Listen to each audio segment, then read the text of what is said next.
Hello, everyone. Welcome to the final episode of the Blade Runner Science Fiction or Prophecy video essay series.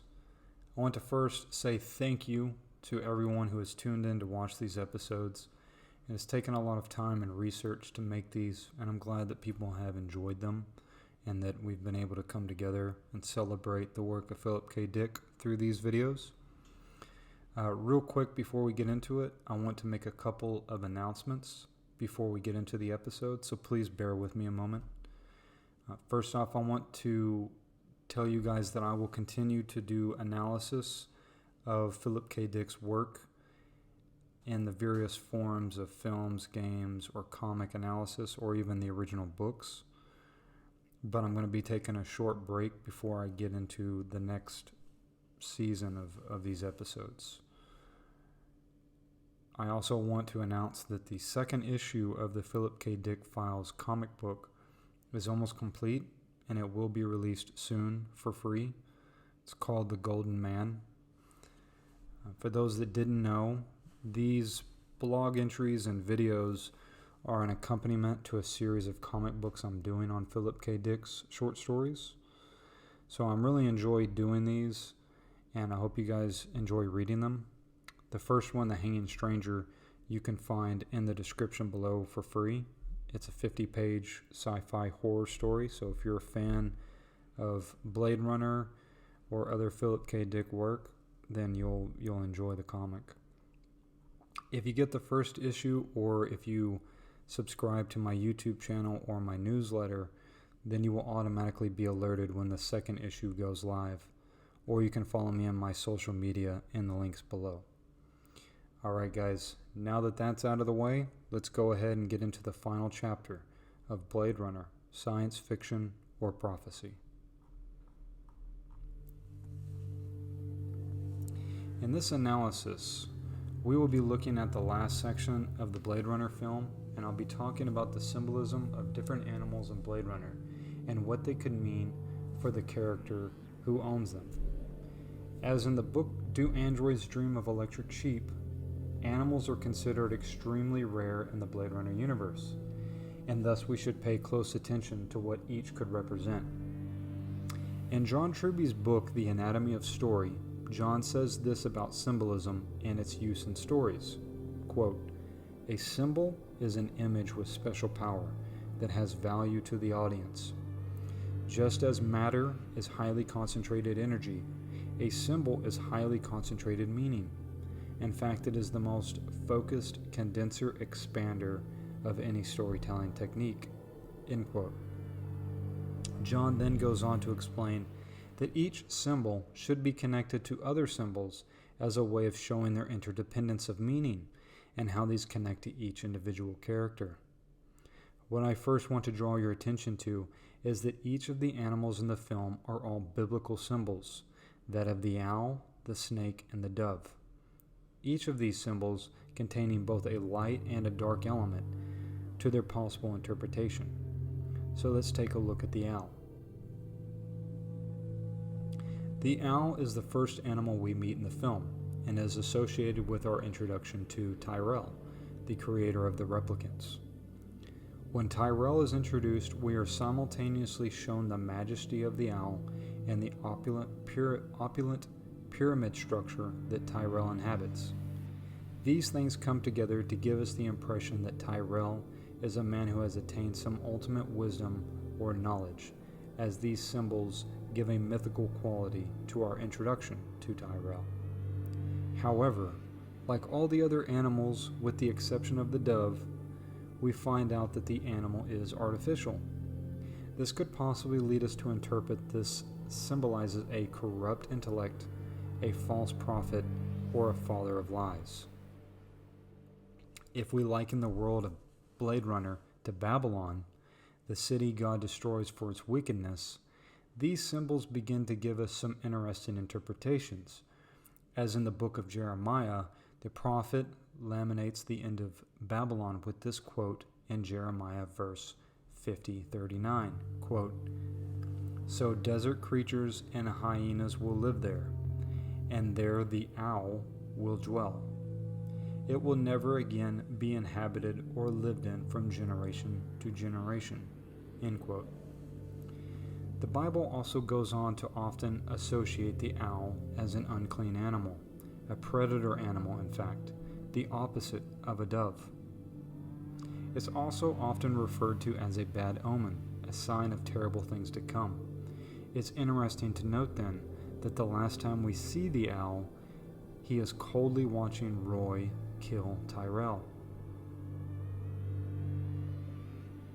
The snake. In one of my previous videos, I mentioned that after Deckard kills Zora and she falls through the shopping mall plate glass window, we notice an interesting detail, that she has a snake tattoo on the side of her neck. This, of course, corresponds with the role she plays as the seductress in the cabaret show that Deckard finds her at after investigating the artificial animal scale he finds at Leon's apartment. The snake has obvious interpretations as a symbol of temptation or evil, as the MC who introduces Zora at the club remarks, quote, "the serpent that once corrupted man," end quote. But let's look at some other possible interpretations.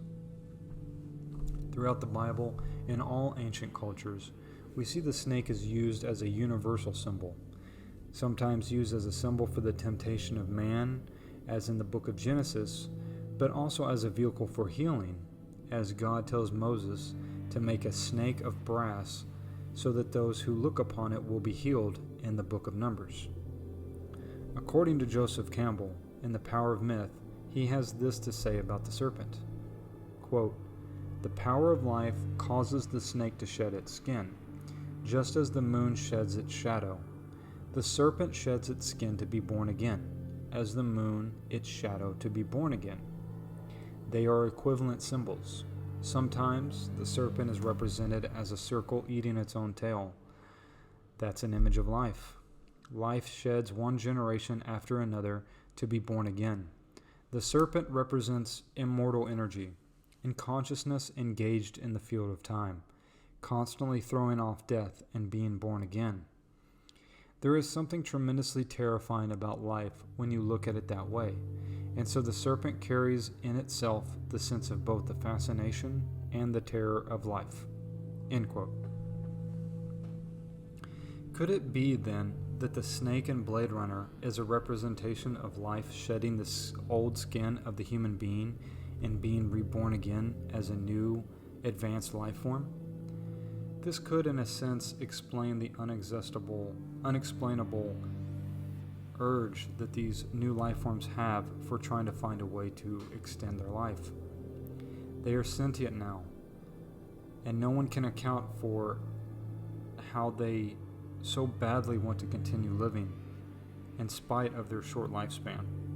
And humans seem to be terrified at this notion that they could be replaced by the very thing they created, much like the artificial animals have replaced the real ones, and have no other choice other than to subjugate the replicants or outright kill them. The dove. The dove is a less ambiguous symbol, as Joseph Campbell mentions in The Power of Myth, that it has one universal meaning throughout cultures, and that is of the Spirit or God's grace. At the end of the film, we see a scene that could be interpreted as an illustration for the way to God's grace from a biblical perspective. All throughout the film, we see Roy lamenting at his short lifespan and going to great lengths to deal with his existential crisis, going so far as to kill Tyrell in a rage when he refuses to help him extend his life. It's only in the final moments, when he saves Deckard as he is about to fall, that we see that Roy has finally come to terms with his own death, and through an act of compassion towards Deckard, he is able to escape his existential dread and realize a peaceful death. The dove, then, is a symbol for the spirit of Roy leaving his body. But I would also like to draw your attention to another biblical quote and give a few closing thoughts as to what it could mean in the context of Blade Runner. The quote being, quote, "Behold, I send you forth as sheep in the midst of wolves. Be ye therefore wise as serpents and harmless as doves." Matthew 10:16. End quote. This was what Jesus told his disciples when he was asked how one should go about preaching the word of God in a godless world. This seems relevant as the replicants feel out of place in this world. They are like sheep in a world of wolves, used as slaves for what they can produce and then quickly thrown away. They rebel against this injustice, and in this rebellion we find compassion for them, as we see they have more respect for life than the humans in Blade Runner who destroyed the Garden of Eden that they live in. It's a twist ending, then, that the replicants seem to have more reverence for life in spite of their short lives.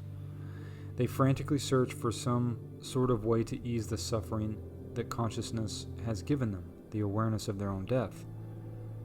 Deckard, then, looks pitiful and subhuman in contrast, as his whole life he seems to have been running from himself, and it took this moment of almost dying to realize that there was something more to life than being a Blade Runner.